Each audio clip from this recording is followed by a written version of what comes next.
And we are back. All right. Been a while. It feels good. It does feel good. It feels like home. It was actually exciting, you know? It was an exciting race this weekend.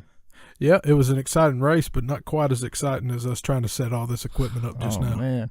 That was to be honest, it was a cluster.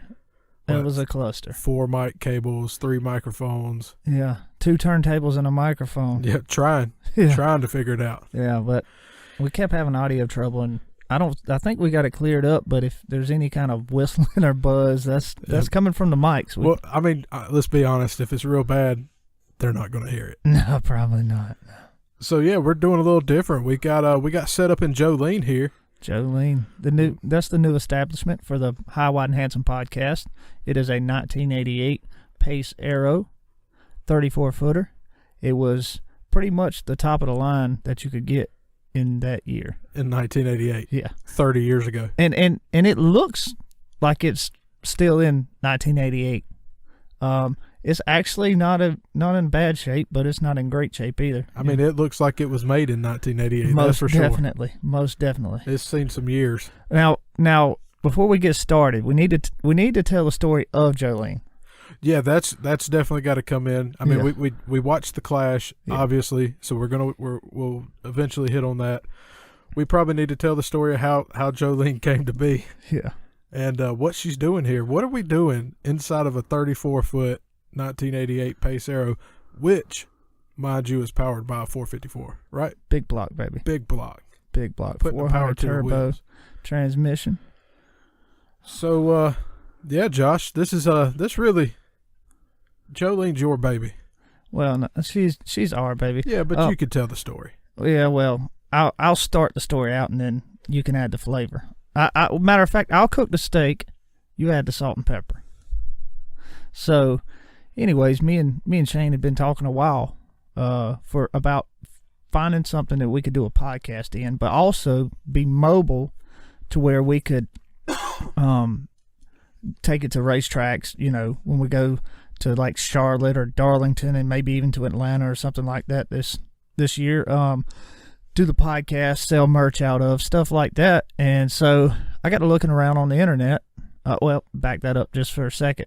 My uncle actually gave me a 1977 Istica that we were going to remodel. We were going to tear everything out and turn it into just pretty much a place to lay and a place to store stuff. That thing looked like Walter White's. Yeah. Camper. Yeah, off a Christmas Vacation? No, Walter White, the show about the meth cooker. Oh, yeah. Breaking Bad. Yeah, Breaking Bad. It looked like the Breaking Bad Actually, that's exactly what it looked like. I mean, it looked like what the camper probably looked like at the end of shooting. Yes, that's exactly what it looked like. I mean, the sides were kind of flared off of it just because the wood was right on it. We were going to just kind of jack leg it and put it back together, you know. Just really, we're just going to use it for transportation and somewhere to sleep, so we didn't have to set up a tent at camping. Yeah, I mean, we got a good start on it. We cut everything out. We cleaned up all the blood. No, I'm just playing. I was going to say, don't tell them about the blood, man. That's probably years of... never mind, we won't even go there either. Yeah. I mean, it was made in the 1970s. But it was free. It was awesome. Yeah, it was free. Just getting that over to your house was an adventure. Yeah, that was an adventure in itself. Riding and like sitting on the couch. Hold on. First of all, before we finish or start on Jolene, we got to tell that story because you had the most dangerous part of that story. No, it wasn't too... I could get straight out the door. Well, that's true, but you was going to have to carry the gas jug with you. I was leaving it, bro. I was leaving it and you. Oh, that's messed up. I was not going down in flames in that thing. So what? I was sitting on the couch with a 5-gallon jug of gasoline and a fuel hose. Run from the fuel pump. From the fuel pump on the side of the motor straight into that gasoline jug. Hey, it worked good, though. It run. It got us here. Now, to be fair, it was only about 2 blocks away from my house. But it did break down less times than Jolene did. It most definitely did. All right, so long story short, I call this guy, found some parts on Craigslist we're going to use to fix the other camper up, the 78 or the 77, whatever year it was. So we I call the guy, talk to him, ask him why he's parting out this camper. Got a little information from him. He told me that somebody had come and looked at it, and they had crossed the battery cables up, so now it wouldn't run, and he didn't have time to fix it or didn't know how to fix it. So I got to thinking about it, called Shane, asked him if he wanted to go up there and look at it. So him, me, my Uncle Derek went up there and looked at it, and as soon as I pulled up, from the pictures I knew it was in fairly decent shape, but as soon as I pulled up, we got out and started looking at it and looked at how clean it was on the inside for the year that it was, and how clean it was on the outside, and tires were in fairly good condition, and I knew what type of motor was in it because I'd got all the information from the guy. I told the boys, I said, if we get this thing running, I think I'm gonna buy it. So we commenced to trying to get it running. It was just like an episode of Roadkill. That's exactly like what it was. We pulled the tools out in the guy's driveway. Yes, we did. We made multiple trips to the parts store. Hold on. Not the parts store. A parts store. The only one they had. No, they had more, but the other one didn't. They never had anything, remember? No, AutoZone. It was the only one they had. No, they had it. Oh, yeah, it was just 3 of them. Yeah. Like 2 blocks away from each other. Yeah. And if you went to the parts store, one part store for a part, you had to go to the other one because that one didn't have it. So exactly. It was back and forth to. It felt like 5 different part stores, but I think in all reality it was 3. But yeah, we so anyways we commenced to fixing it. Do get it running. That's a different story in itself. We'll just skip past that because we'll be here for an hour just explaining that. Real quick, we ended up replacing the battery, the spark plug wires, the distributor. Yep. Yeah, the whole distributor. Yep. Yeah, because we started repairing the distributor and realized that wasn't going to fix it. So we just took that out. Guy went and bought another one, and we put it in there, and she fired right up. Yep. Run like a scalded dog, Until we went to the gas station. Hold on. We can't get that far. You're skipping the test drive. Oh, I wasn't going to tell them about the TV. Oh, why? That's one of the best parts. I almost died. I really did. I don't know if you know this, Josh, but right after we got back, and my wife can verify this, I went and bought life insurance. I saw my life flash in front of my eyes when that 1988 television, and they wasn't light back then. Oh no, there was no flat screens. No, when that thing came out of the top of the vehicle and screamed past my head, I said, maybe I should get life insurance. I do got 3 kids. Yeah. Well, that would have been a great idea. Good on you. Good on you. Looking out for your family. So anyways, test drive went awesome. It should have been an indication of how the day was going to go. So anyways, we do the deal, buy the RV. Me and Shane head off an RV. My uncle telling us. So we go to fill this thing up, and I'm just sitting there with it running. Shane said, "You ain't gonna cut this thing off?" I said, "Hell no, I'm afraid it's not gonna start back up." He's like, "Oh man, it'll start back up." I was like, "Okay, all right, my bad." Yeah. So anyways, I shut it off. We get out, we fill it up, get back in it.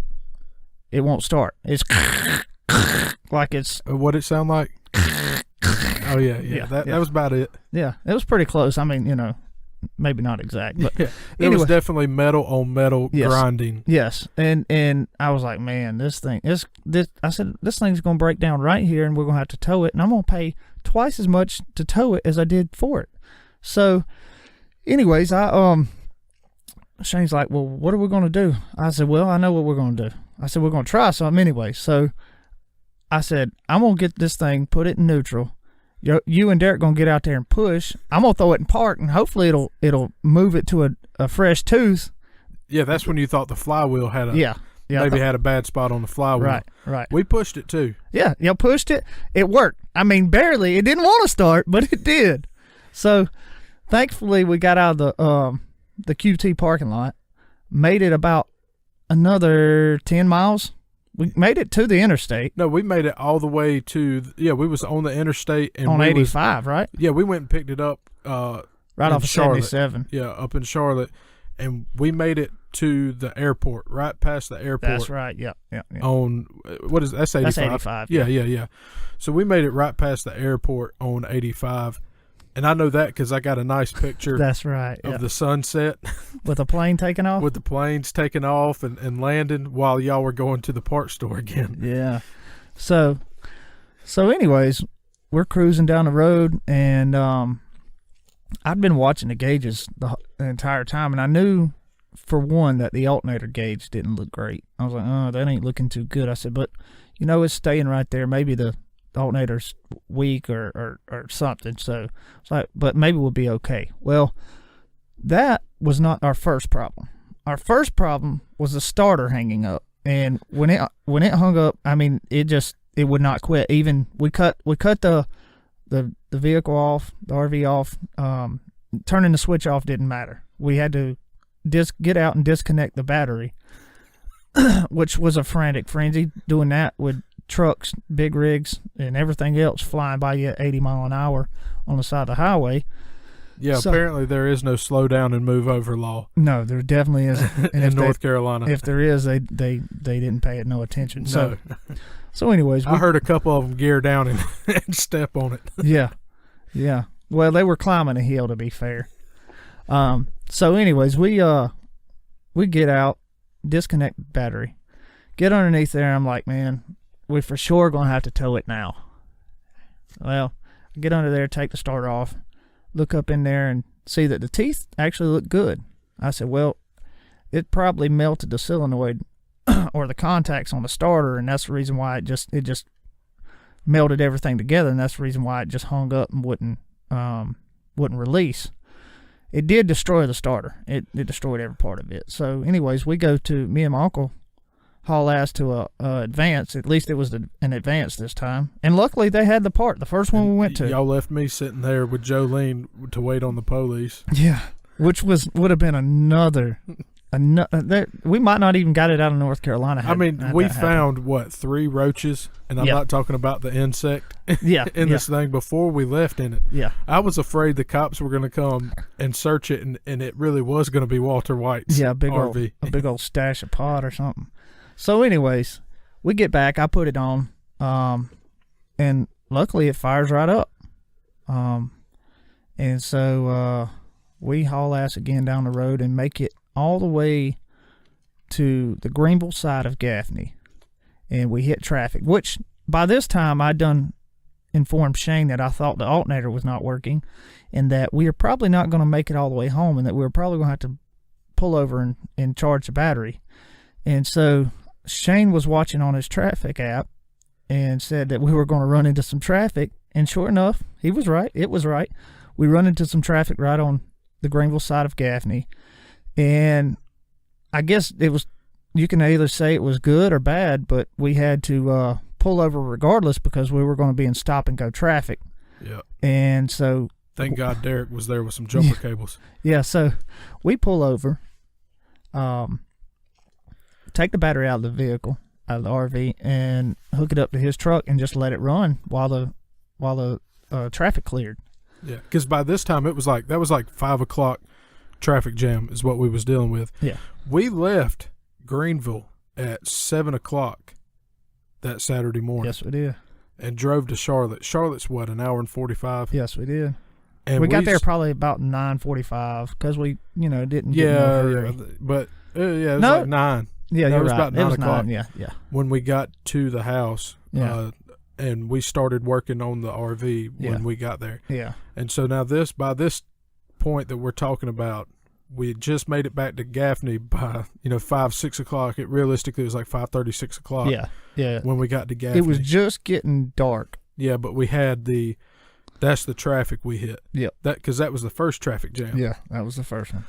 And so we just pulled it out and walked back to Derek's truck, put the battery on the ground, and connected the jumper cables to it and let it charge. And we just hung out in the RV and stood around and talked. We did some cleaning up of some wiring. Yeah, we did, because we thought maybe help if we disconnected the 6 volts and hooked all that together to the 12-volt battery, that we felt like maybe the 6 volts were bad and they were just pulling voltage back from the 12-volt.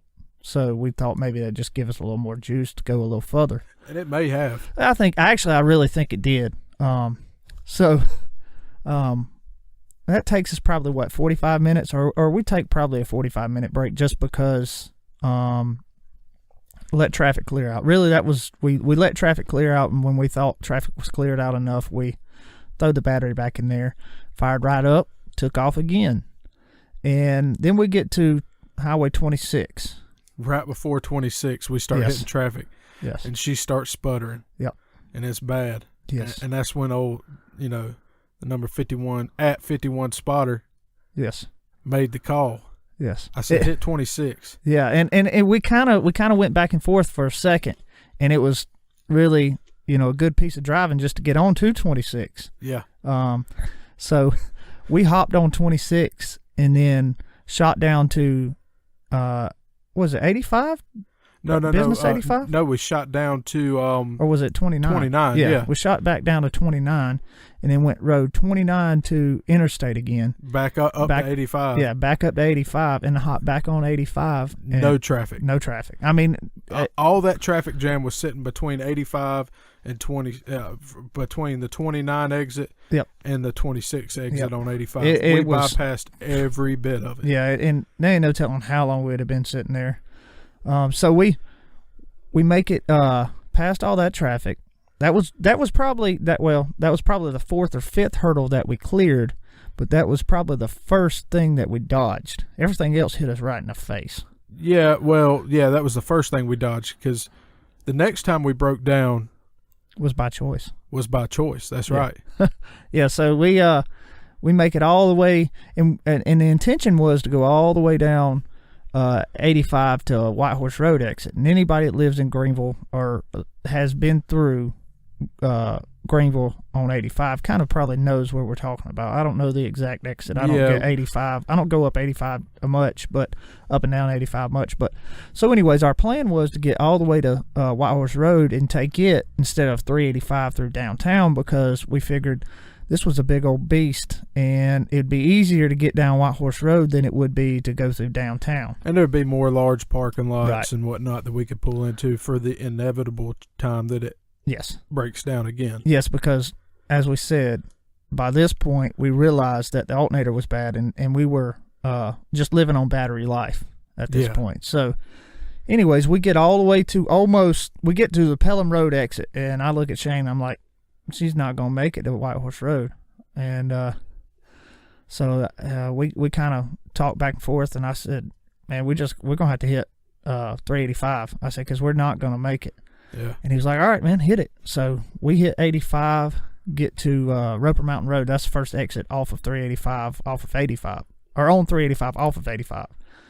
And then we pull into a parking lot, big parking lot, sit there and charge the battery for another 45 minutes, because this time it seemed like it took a little longer. But this time we didn't have to take it out. We just pulled nose to nose and we was in a big parking lot, no traffic coming by. We just hung out and listened to the Clemson Carolina game. Yeah, well, I wasn't going to mention that part of it. But just charged it straight off the truck, nose to nose. Yeah. So we waited for like another 45 minutes. By this time it's probably we got 8:30. Yeah, because we got back here at 9. No, 9:30. 9:30, yeah. Yeah, 9:30 was when we. So, anyways, we by this time we're all tired. We're ready to get home, and I know I probably didn't say it enough, but I appreciate Shane and Derek going with me to do this, because to be honest with you, I don't think I could have done it without them. You would have still been sitting up there at that QT gas station trying to get somebody to push this thing. That's true. That's true. No, actually, I wouldn't, because I'd have never cut it off. You never would have cut it off. Yeah. You would have been sitting on 85. Yeah, definitely would have been sitting on 85 a couple times. So we haul ass from Roper Mountain Road down 385 through downtown all the way to my house in Berea, and do not stop. Not for a red light. No. Not for a stop sign. No. You had her crossed up and half turned over. Yes, sir. Going around them corners. And she was high, wide, and handsome. And Shane's, I'm pretty sure was puckered. A matter of fact, I'm pretty sure there's a hole in the passenger seat where Shane was sitting. Yeah, I pulled some of the upholstery up when I stood up. So, anyways, y'all, I want to make this very clear. We did not stop. No, not once. He never hit the brakes. No, she rolls good though. Actually, it drives good to be as old as it is. She sways pretty good. There's not. There's motion in the ocean. That's right. But yeah, so we pull into your driveway with full intention of driving straight through your driveway into the backyard, and we got Jolene halfway into the backyard. Yep. So 17 feet was in the backyard. The other 17 feet were still in the driveway. Yeah. But we was home. That's right. That's when she broke down. I said, good on you. Let's go. So that's the story of Jolene. And there's several different reasons. And the main reason was, like I said, we were going to buy parts off of it and scavenge it. But once we got up there and looked at it, I knew it was too good to do that. And so I bought it just to bring it home and do the podcast out of, use it as a weekend getaway to the races so we can enjoy the races and not have to sit in tents, and also have a place to keep the merch and the beer cold. But it's so nice that I think I'm going to take it on family vacations to the lake. I mean, it's fairly no nice. reason not to. Yeah, it's fairly nice. That's what Jolene's for. Yeah. Jolene, she's all about fun. Yes, she is. Jolene is, and Jolene, please don't steal my man. You know. Yeah. Well, that's what our wives will be saying. Yeah. Once exactly race right. season kicks and up. that's where she got her name from. But anyway, so that's the long story of how Jolene became to be, why she became to be, and that is why we are here sitting in her doing the first podcast of 2018 for the NASCAR Monster Energy Cup season. Yeah, I messed name's that so up. long. Yeah. Monster Energy NASCAR Cup Series or something. There we go. Yeah, I think you got it right. Yeah. Yeah. But anyway, so on to 2018 and the new season of NASCAR. There's a lot going on, a lot of changes from last year. A lot of people retired, some by choice, some by not, just getting booted out of the seat because of money. Why did nobody pick up Matt Kenseth? Oh, well, but it makes no sense. I mean, DeWalt was with him for his whole career. Why they would not? I guess they were signed with a team, not with a driver. Well, I mean, Smithfields was signed with a team, not a driver. Well, I mean, that's all in who you know. I mean, Eric Amarillo is just younger. I guess NASCAR's a youth sport now. You know. Well, I mean, good on Matt though. He didn't go out on the bottom. Yeah, I mean, he definitely, and I'm sure he could have found a ride for this year, but it would not have been what he wanted to drive. It wouldn't be as competitive as what he was used to driving for all those years. I'm sure he could have probably had the ride that Casey Kane's in, or Michael McDowell or whoever. He could have had a ride that would have made the field, but that's probably about all it would have done. So we got Matt Kenseth retiring, but not by choice. Dale Earnhardt Jr. retiring, which that was kind of inevitable. We kind of thought that. Matter of fact, I think you called that last year. I might have. It was getting time. He was talking about concussions a lot. Yeah, well, I mean, and that's, to me, that what I felt like really made his mind up. Yeah. It's but I mean, it's a good season. We got a bunch of new faces. Yeah. I mean, I know that you got young Ryan Blaney driving for Penske, like he wasn't driving for Penske before, but he's an official Penske team member now on the Cup level in the number 12. They brought Paul Menard over to Wood Brothers, which I mean, that's money. Yeah, it makes sense. And me and you've talked about this a little bit. I really hate to see that Ryan Blaney's not in the 21. I feel like that fit him, just personality-wise, they fit each other really well. They did.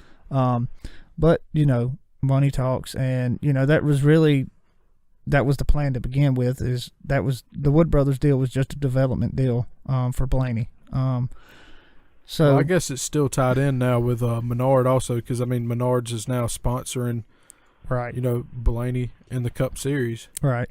So you got Eric Amarillo to the 10 to drive a Ford for Stuart Haas. Now this is going to be interesting. This is one of the things I'm most interested about. I want to see how well the 10 team does now that Eric Amarillo is driving it instead of Danica Patrick.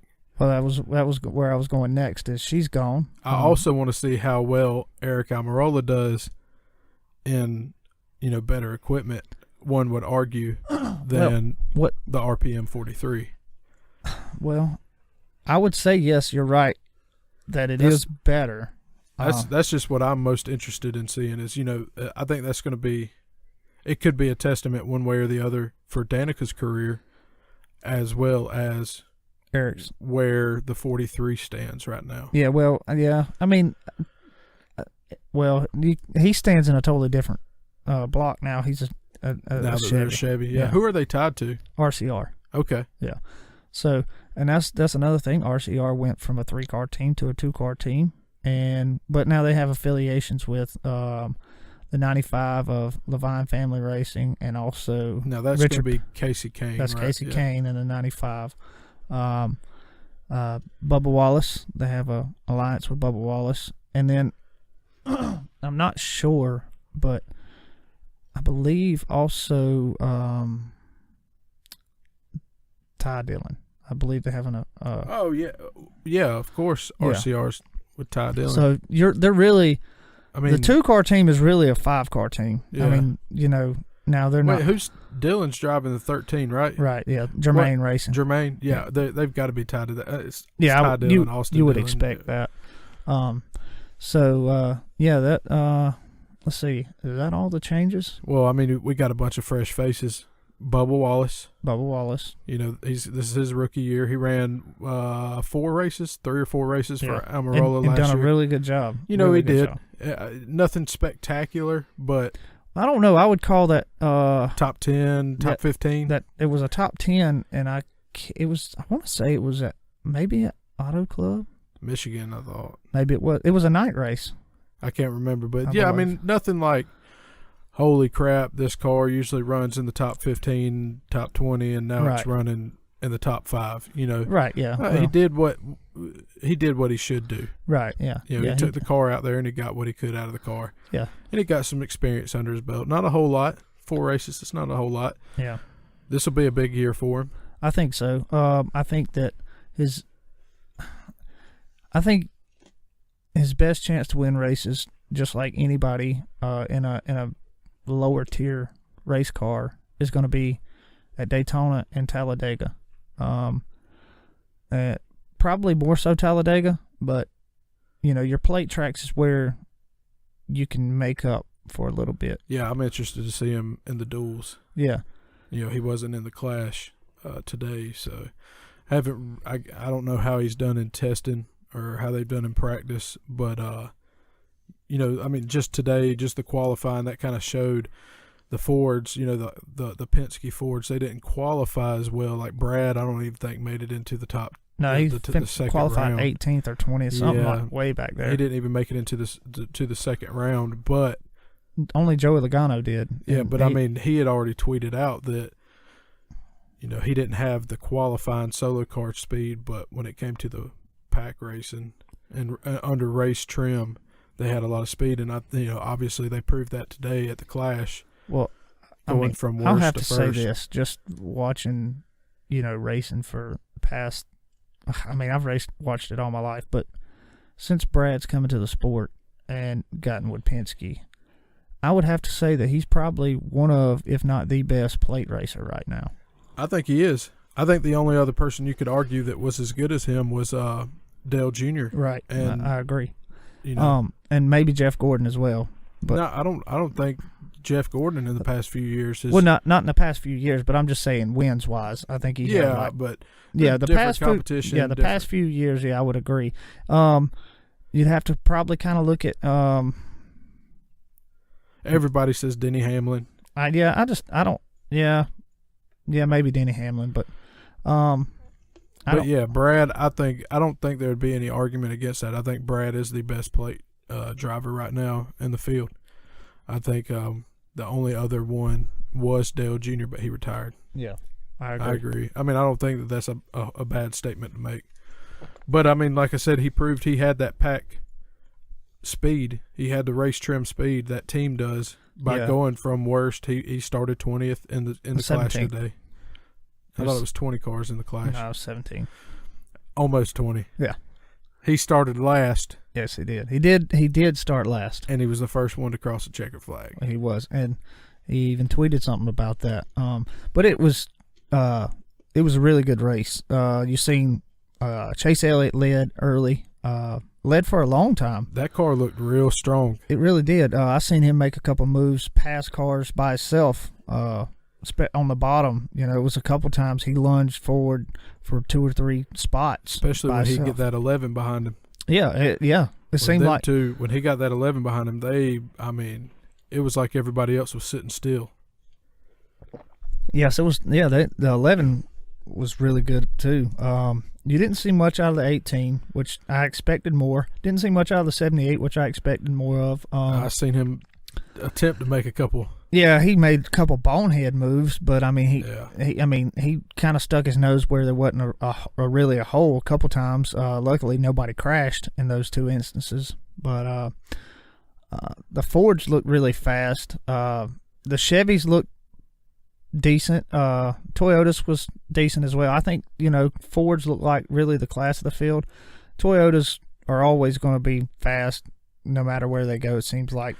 Yeah, I think, and we've talked a little bit about this, on my opinion on this, but I think, and last year Fords did great on the plate tracks. Yeah, I mean, they did. If not dominated them. I mean, Kurt Busch won the 500. Yeah, I think they won them all. You had Ricky Stenhouse. Won both Talladegas. Yeah. And then I think I don't know who won the other Daytona.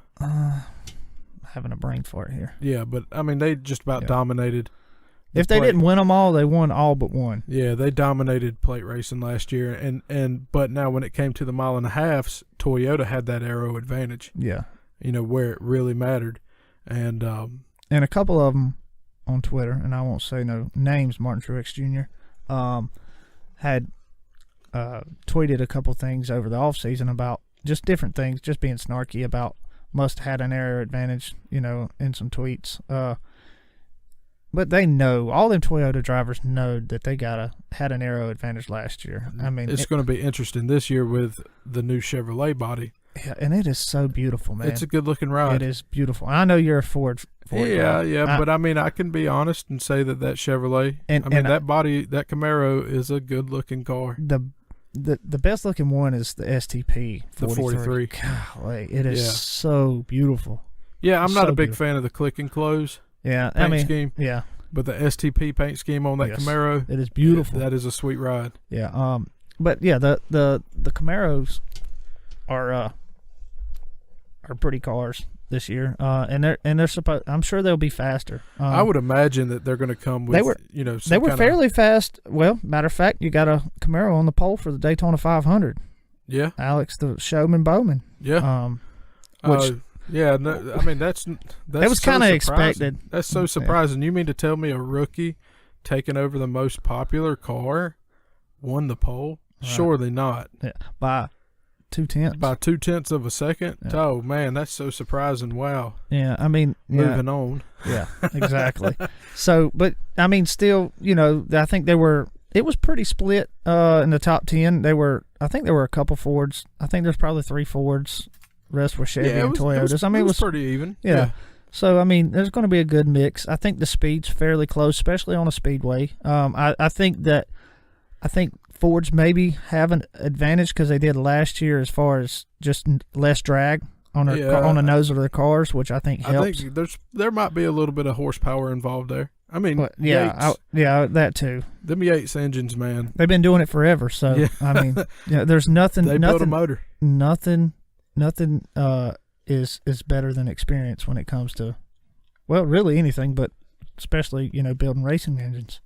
You live and learn. Yeah, there may be a horsepower benefit there, and that's what they're using at them plates. Yeah. I mean, I just wouldn't be surprised if we see a Ford win the Daytona 500. Yeah, I wouldn't either. But I also wouldn't count out, even though I hate to say it, Denny Hamlin, or even Kyle Busch for that matter. Yeah, or Kyle Busch. Yeah, it'll be interesting to see.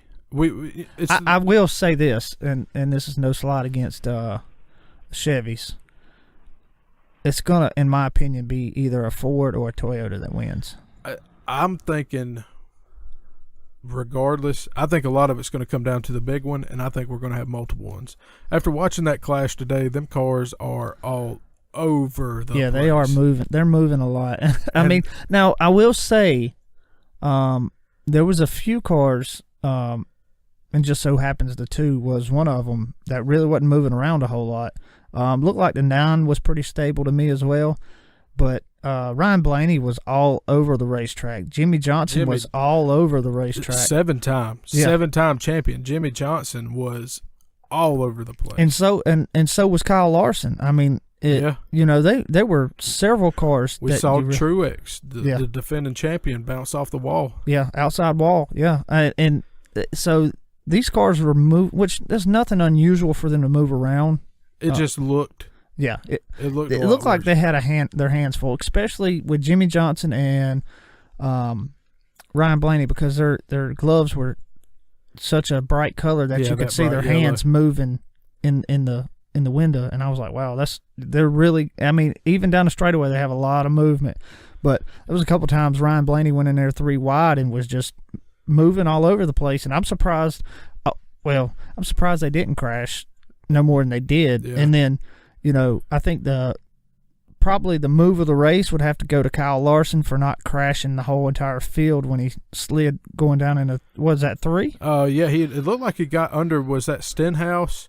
He got his nose under Stenhouse a little bit. Stenhouse moved down to block him. I think there was a timing issue there, and it pushed Larson down, and he was sideways halfway on the embankment going into the corner. And it looked like he never lifted. He couldn't have. Yeah. He didn't drop to the back of the field. No, he just lost one position. He lost just a couple positions and slid right back in the spot. He was on the gas the whole time.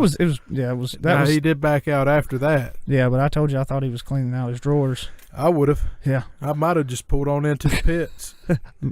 No, I wouldn't have, but I would have definitely been cleaning out my drawers. Definitely. Yeah, it was a good race, man. It stinks inside the 42 today. Oh, no doubt. Yeah. No doubt.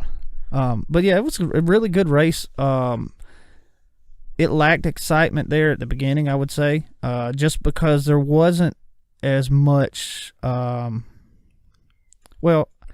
would say probably after the caution, it lacked a little bit of excitement until... they kind of went single file. Yeah, until probably with, I'd say 30 to go, they started moving around. And it seemed like with about 10 to go, really nobody wanted to make a run. It wasn't until the white flag, when the white flag came out going off into one, or I want to say it was like right past the flag, Blaney just... Yeah, it was right past. Wrong place, wrong time, tried to make the move, and he got shuffled back, but it ended up working out for him because he finished 4th. He didn't win, but he finished 4th. But here's my problem though with his move, and where it don't make sense is, and I understand he's got to kind of worry about the guy behind him as well, which was his teammate.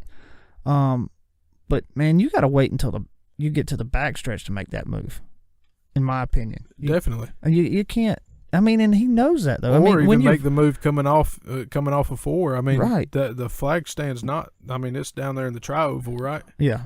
So I mean, it's not quite as bad as Talladega. Right. No, it's in the middle of the tri-oval. But yeah. But my thing is as a racer, he knows that, and not only as a student of the game, you should know that. I still feel like if everybody else would have went with him, he might could have made it.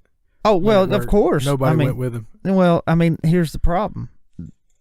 When you make a move that early, nobody's going to go with you because they know where it's at. They know where you should start the pass. So it makes no sense. Now, maybe had he made that move and everybody went with him, it would have been because they knew that the 2 was fast and that they needed to get him out of the way so they could make a pass on Blaney getting into 4. It could have happened a bunch of different ways. I mean, yeah, it definitely could have. I'm just saying as a I'm just critiquing him. I mean, because Yeah, it makes no sense to me to make that move, and I think he knows that because just by watching his interview, you could tell that he wasn't really excited about the decision he made. But all in all, I'll say that it turned out really good as far as the ending of the race. The whole entire race was a great race. You really didn't have much strategy in between 10 to go and the white flag, as I thought. I mean, I figured that there would be more people trying to jockey for position to make moves, and everybody just wanted to run single file.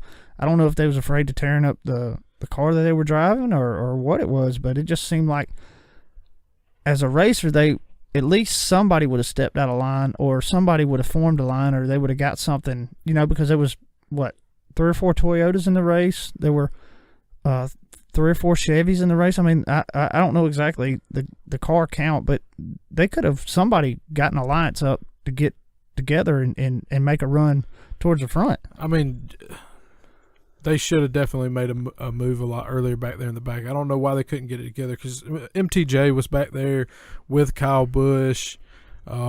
Austin Dillon was back there. There was a lot back. The 20 in the back. Was back there with them. They all could have probably hooked up, but could have, should have, would have. They didn't, and bad Brad Keselowski took that checkered flag home. And I don't know, it might have been different. You see, Blaney might got pushed out, but if that wreck wouldn't happen, if Kyle Larson wouldn't have turned Jimmy Johnson into the wall, there would have been more cars there to maybe go. Yeah, that's true. With Joey Logano, and gave him that opportunity, but because of the crash. That's true. And they didn't, because they raced back to the flag, I believe. I don't think they threw the caution until. Well, and see, I don't know. I couldn't tell, because usually they throw the caution right away, but it did look like to me that they were letting them race back to the line, which was kind of surprising. Which I guess in a way makes sense, because it was a white flag lap, and if they're going to make, there wasn't like they were going to run into them, because they wasn't going to get to them before they got to the flag. They were 2 miles away. Yeah. So, yeah.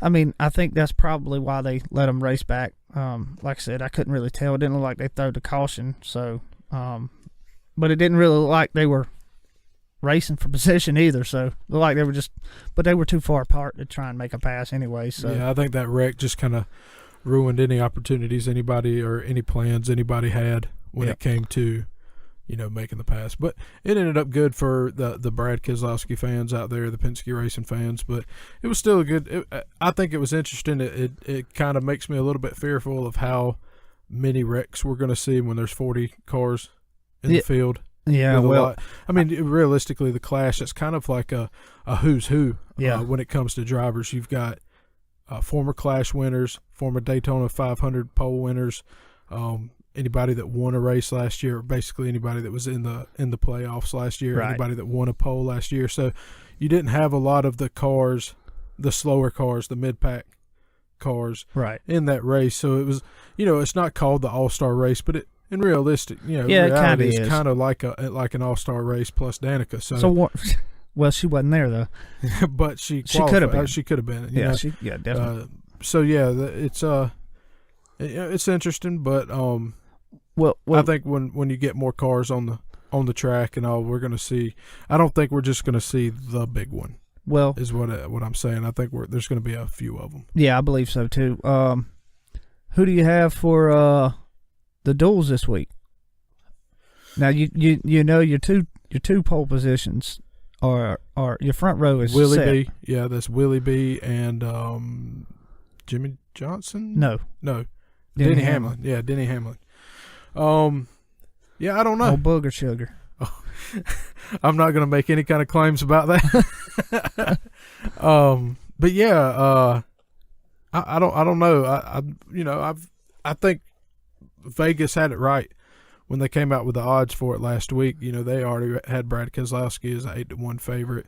Well, I'm talking about the duels, not the 500. Who do you think's going to win the duels? Well, they all run in it though. That sets the rest of the field, so he's going to run in one of those races. Yes, he will. I'm not sure which row which race he'll start, because they do it by qualifying rows or something. Yeah. But I don't suspect that Denny Hamlin or Alex Bowman will win either one of those. I think they'll pretty much ride, learn a little bit, and then probably fall back. They'll have to have that car for the 500, correct? Right, exactly. Yeah. So I don't know if I'd run many laps at all. And they may not. I mean, smart money would be just to run a couple laps and park it. But at the same time, you want to learn as much as you can. Yeah, you want to get that test in. But the duels is at night. The 500's during the day. That's true. I mean, today was really their test. True. Except for Willie B. He wasn't in the Clash. True. So. Yeah, but it's a different car as well. So. That's true. I would have to say that I'm gonna have to take probably Kyle Busch in one. Now this is not knowing who's in what Clash, but I'd say I'm gonna pick two drivers. I'm gonna say Kyle Busch will win one, and I'll say Chase Elliott will win the other. The 9 was strong. Yeah, the 9 was strong today. I still think I honestly think that if the discount tire number 2 Ford of Brad Keselowski does not get caught up in any of the wrecks come Sunday at the 500, I mean, just off of what we've seen today, what we've heard from practice and what we've heard from other drivers, and then what just from seeing him race. Yeah, I mean, I wouldn't. Like I said, I think Vegas has it right. Yeah, I mean, I could see where Stenhouse could even have a shot at Ricky winning. Stenhouse, definitely. I mean, he won both Talladega races last year. You also look at I really think if you're in a Ford, you got an advantage. So I mean, but at the plate, yeah, yeah. But I think that I really think that in the 500, that's really anybody's race. Yeah, I don't think the 500 really. It's our Super Bowl, but I don't think it really tells us anything. I don't think it really tells us anything about what's going to take place or where everybody stands for the rest of the year. No, it's right. too many. Well, there's too many variables. Yeah, there's too many crashing. I mean, look, Kurt Busch won the 500 last year and didn't do squat the rest of the year. And not only that, he won with a beat up race car. Yeah, a pieced together race car, and didn't do squat for the rest of the year. It doesn't. I don't think the 500 really. It kicks it off. To me, the 500's more of a celebration. I think the real racing starts afterwards. I'll agree. I think they run Atlanta. I think that's what they did last year. I imagine the schedule. I'm pretty sure. Pretty close. My biggest complaint is I wish they would move Atlanta to a summer race. Because if that track is so much better when it's hot. I remember when they used to run it during the day, and it was 80 degrees in the summer, or 90 degrees, 100 degrees in the summer, and they really struggle driving those race cars. Is that just a half? It's another cookie cutter. Yeah. Well, it is, but it's a little bit different, and to me, I think we're going to find out pretty quick. They got to do a few cookie cutters. We're going to find out if the Chevrolets have the aero advantage or have the aero to compete with the Toyotas this year. And I still think the Fords are behind. Yeah, but I mean, 2019 Fords are getting a new body. Yeah, my problem with that is, and I have two problems with that. One, they're going to be in composite bodies probably next year, if not the year after. But two, now with the composite bodies, let me hit on that for a minute. That's like pretty much solid panels that they get. Basically, it's just a body that they cut. They cut all the. It's basically a mold, from what I understand. It's but what I'm saying, that's gonna. Would that not prevent some of that? Yes, it will. Body flex, some of that body changes the that they've got engineered into it. That'll be interesting to see. Yeah, I mean, it'll definitely be interesting. But I think that's you're going to get a gauge off of the Xfinity Series this year. That's going to be that's where you're going to get your gauge at off of what happens with the Xfinity Series. The big problem, and I watched a little bit of the ARCA, or actually I watched the whole ARCA race, and they run those composite bodies. They're a tougher body, but if it rips off a piece of the car, I mean, it really rips off a piece of the car. And, it's just basically fiberglass. I mean, not whether that's good or bad. It don't really make a difference. It's just, I don't know. It's hard as a traditionalist and of NASCAR. It's never going to be sheet metal. Yeah, I mean, it's just hard to get away from that. You know what I mean? I mean, it's hard to get away. I mean, so much is changing in life in general, but in NASCAR, so much is changing that it's hard to keep up with it to begin with. Yeah. Even as a pretty steady fan, it's hard to keep up with. But even as a casual fan, it's even harder. I do think, and I wish that, or I hope that this happens within the next 5 years. I do think that they need to run more short tracks, even if it's not at the Cup level. It has to happen, man. They got to cut some of the cookie cutters out. I mean, it's boring, and you're losing. You've lost your base. Yes. I mean, that's what your intention was, to grow from your base. Well, you grew from your base, but you lost your base. A lot of your base, not all your base, because there's some of us that still love. Always NASCAR will. racing. Yeah, I mean, look, we're going to talk junk when they change stuff. Everybody talked junk about stage racing. Me personally, I don't have a big problem with it. I think, in my opinion, that's one of the best things they've done. It's sad though, because I think the biggest benefit from it was it took out a lot of the debris cautions. Well, that was the manufactured, but those were manufactured debris cautions. Well, this shouldn't have happened either. But it does. I think it does. The whole pitch they were on last year, it's creating moments, and it does. The restarts is where they get their moments. It's where they get their excitement, especially when it's. But when you get to these cookie cutter tracks where you can't pass, that's where you get your only opportunity to pass. So maybe we see a lead change for once. Well, here's my thing on that. If they designed Goodyear designed a tire that would create some fall off, and they would have to change tires, or they would have to give them I don't know if giving them a tire limit, that's not really something you would want to do in NASCAR in the Cup division, but they do a tire limit. Well, they do, and they get like 11 sets. Oh, well, okay. Here's what I was getting at. But it's enough sets. Like if they end up with a bunch of cautions and all, sometimes they'll throw them an extra set. Yeah, here's I guess what I was getting at is that as a NASCAR fan, you want to see passing, and you want to see battles for the lead or any position. You want to see your driver have to fight for the position. You don't want to just see them, just blow by them like they were sitting still, or like they were tied to a stump. You want to really see them have to work for it. And you go to these cookie cutters that have a ton of downforce with these cars, and a tire that would grip to a daggum ice skating ring, and then expect them to put on a good show. You can get the cars in these parameters in these boxes, but if you give them a better or a worse tire, however you want to put it, to race on, where it'll have some fall off, where these boys have to pedal the car instead of just flat footing it until it's time to pit again, you'll have better racing. And now, if they want to do that instead of going to short tracks, because in my opinion, that's the way they would do it instead of going to short tracks. But if I had to choose, I would rather them go to some short tracks. I'd love to see them at Greenville Pickens or Myrtle Beach. They hadn't been to Greenville Pickens since 71, and I don't expect them ever coming back. I don't think Greenville Pickens is going to make it past 2018, but we might can hit on some of the rumors we've heard about that. I mean, I got another bit of information today, and I don't know how true it is. I haven't called too many people to talk about it, but I heard that Anderson and Greenville is actually going to be swapping back and forth each week. Oh, really? Yeah, instead of both running every weekend. Well, they probably should have been doing this 2 years ago. Yeah, I mean, give them boys a chance to get their cars over to the other track. But yeah, that from what I understand, that was the plan for this year. They're still going to run 18 races at Greenville.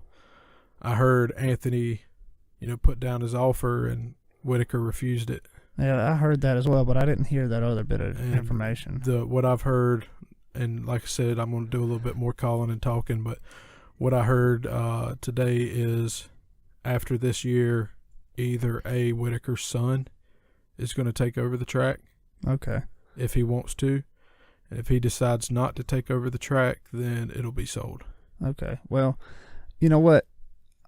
I would probably be okay with giving. I mean, I have no choice, but as far as my thoughts on it, when Whitaker Jr. was, I don't even remember his name, Kevin's son, when he was there, he always seemed to, be in tune, and at least cordial, and maybe I don't know if he knows anything about racing, but he seemed to be, at least approachable at the racetrack. So, I'd be excited to give that a shot. I don't think Kevin is not the answer. I mean, that was obvious. It won't survive another year under Kevin. No. So, it's barely hanging on now with Anthony. And the biggest thing is they need to change the price. I know that we're in 2018, and I know that it's expensive, but you should come up with some promotion plans. Do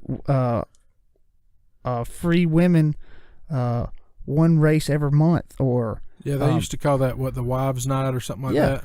Or do kids get in free? Anybody under 15 gets in free, or some kind of promotion, or $5 race night.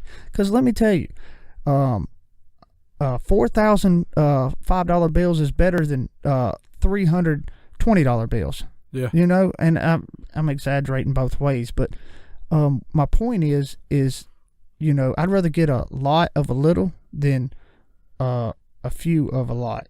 Yeah. They could do some things. And I know, look, I'll be the first to admit Anthony's been a great thing for Greenville Pickens. But they need to do something about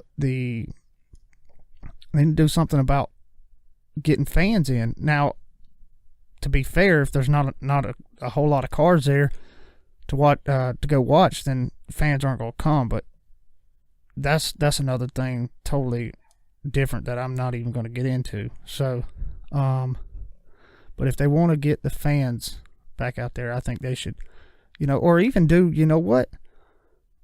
You buy a ticket, you get a hot dog and a drink for free, or something like that.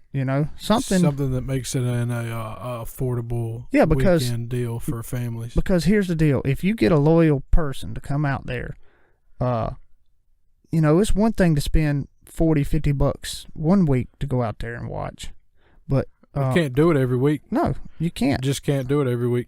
So you got to kind of be smart about this and think about it. I have no control over what goes on anywhere, but especially not out there. But if I had one thing that I would, or one piece of advice, that would be it. Just try and change it up to where get people to want to come out or be able to afford to come out. You know what I'm saying? Yeah. Well, on that note, Josh, we're sitting at the 1 hour mark. That went by fast. It did. And you know what? I say this every time, but I get nervous and worried about how it's going to go, or how we're going to be able to jump right back into a conversation. But it seems like now, of course, it's me and you talking, but I feel like, we kind of got back in the flow and, moved pretty good. And I'm looking forward to the 2018 season and seeing what happens. We still got a lot of other stuff to talk about too, because I don't think we're going to focus just on racing. No, we've discussed it. We're just going to kind of talk about whatever we really feel like talking about. Yeah, I've been watching, I got a UFC Fight Pass. Oh, I didn't know that. I wish you would have told me that. Oh, I can't give you, I promise Dana White, I will not give Josh my login information. See me after the podcast, buddy. Yeah. Okay. So yeah, I've been watching all the old Pride events. Wow. In succession. Really? Yeah.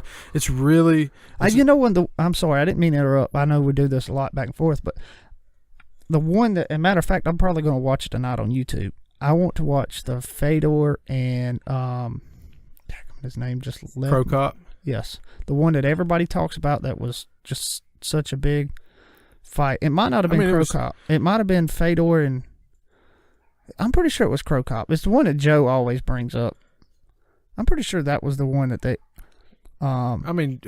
Fedor won every fight that he had. Probably like Fedor Nogueira or Crow Cop Nogueira. Those are classic matches. Fedor Crow Cop. Okay. Those are all Crow Cop versus Wanderlei Silva.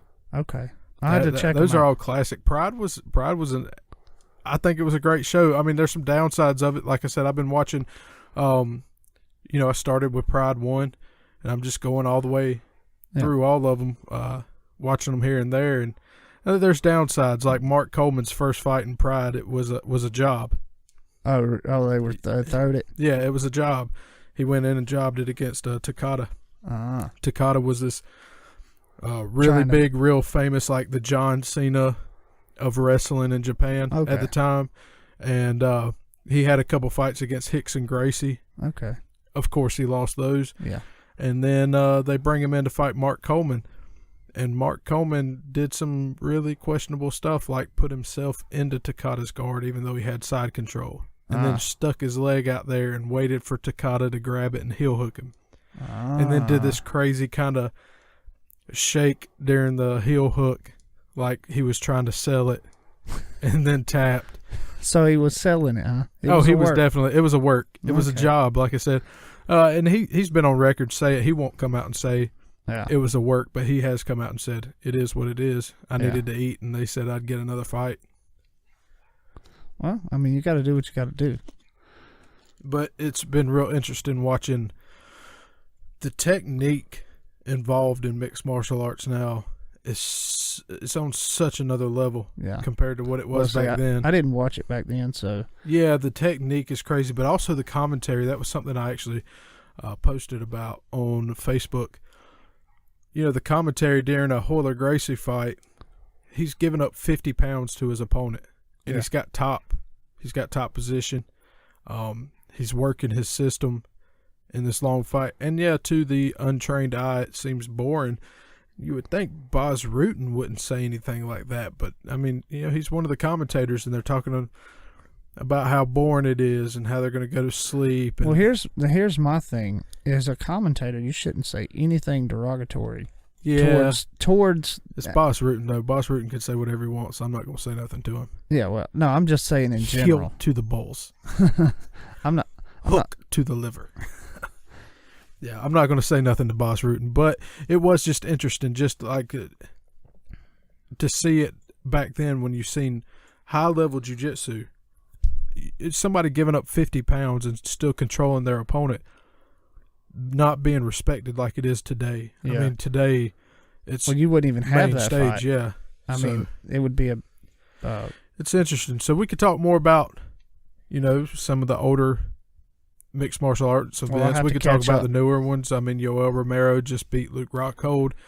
It was an interim title fight, but Yoel missed weight, so he had. Ain't that a? Well, it was a short notice. Yeah, it was short notice, so I'll give him. I'll let him slide on that one. It was short notice. He was already in a training camp for another fight, and they called him up and was like, "Hey, will you take this fight against Luke?" And he said, "Yeah." So it was like 2 weeks early. So on how his bad weight was cut. the knockout? It wasn't too bad, but it was a knockout. Yeah, okay. Yeah. But, so if Luke would have won, he would have actually been considered the interim champion because Robert Whitaker had the injury and had to go through surgery. Yoel won, so he's not the interim champion, but he's still going to fight Robert Whitaker next for the belt. So, but he had to give up 30% of his purse or something like that to Luke. But we can discuss all. Yeah, we'll get into MMA. We pretty much covered Jolene in the Clash today. Yeah. Yeah, we'll get into that next podcast and cover the. Let me hit this, 500. Everybody. We will send out links. We are starting a league for the NASCAR Live Fantasy Live Draft. It's kind of like fantasy football. If you're involved or if you're interested in playing, we plan on giving out some prizes. Maybe we've discussed gift cards. We've discussed high, wide, and handsome merchandise because we're going to be coming out with some of that this year. We're always open to suggestions. Yeah, just shoot us an email at our email is hwahshow@gmail.com, Twitter at hwahshow, and facebook.com/hwahshow. Make sure you jump on one of those social medias and check out that link. We're going to send it out if you're interested in getting involved and having a little bit of fun when you watch the race. Maybe picking your 5 favorite drivers or however you want to do it. We're going to have a competition at the end of the season. We will be giving out some prizes. And it may even become something where every week we give out a prize. Yeah, that depends. We'll just kind of see how it Play it by ear. But either way, we're excited. But we'll have the link to our league on all of our social media. And I think we should make a $20 bet. On what? Me and you? Yeah, me and you. On what? Daytona 500? No. What? Season. Who's going to win the championship? Yeah. Like, no, between me and you, whoever wins in our league. Oh, yeah. By best. the way, top three, it may be something where we give out merchandise or gift cards, whatever it is, to the top three. That's not counting me and Josh. Right, yeah. Because I fully expect to be number one. So Okay, I wouldn't want to do that. ready. It's not really fair for me to include myself in that competition. But for me and you, yeah, I say a case of beer. Oh, well, I mean, that's even better, yeah. We know you're finishing second now.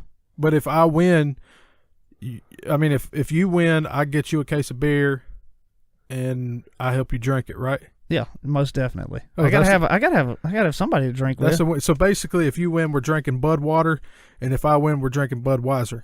Either one. I love Budweiser. You can't give me that. But that's it for today. Man, it's been great. It's been fast. We just flew right through it. I can't believe we're already in an hour. And, we might go further in the future. We don't want to bore you too long, but I've enjoyed it. Yeah, I did too. I appreciate y'all tuning in, and hopefully we'll see y'all on Twitter or Facebook, and shoot us a message. Let us know you're listening. You can also listen on SoundCloud. That's where this will be published. I'm also planning on getting us a Libsyn account. Okay, that way we could share it to multiple places. And our intentions are also to have a YouTube channel. So yeah, we're on video right now. Yeah, we are. I'm waving at the camera. We got the GoPro set up, but it's not. We're just kind of playing with that right now. But yeah, we will eventually. It's possible that we go live with these podcasts on YouTube. Maybe on Facebook, Periscope, maybe all three, who knows. But as of right now, like I said, you can find us at hwahshow@gmail.com, at hwahshow on Twitter, and facebook.com/hwahshow. That's it. I'm out. All right. Good enough.